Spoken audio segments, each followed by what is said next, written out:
ঘটনা, আমি শনিবার দিন মেয়ের বাড়িতে গেছিলাম। হ্যাঁ, 2-3 দিন ঘরে আলাদা আছি। আজকে দুপুরে 4টার সময় ঘরে ঢুকলাম।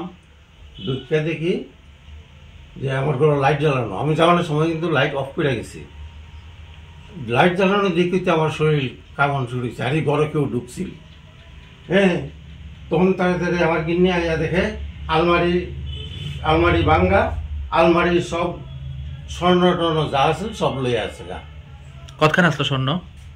স্বর্ণ তো 4-5 ভরি আছিল, আমি কিছু সঙ্গে লইয়া গেছিলাম গা।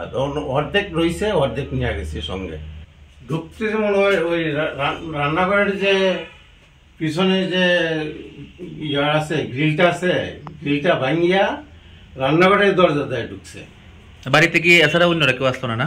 না, অন্য কেউ আসেন না। পুলিশে ইনফর্ম করছেন নি? করছি, পুলিশে ইনফর্ম করছি। আপনার নামটা? জ্যোতিষ সূত্রধর। আপনি কি করেন এমনি? আমি রিটায়ার্ড টিচার।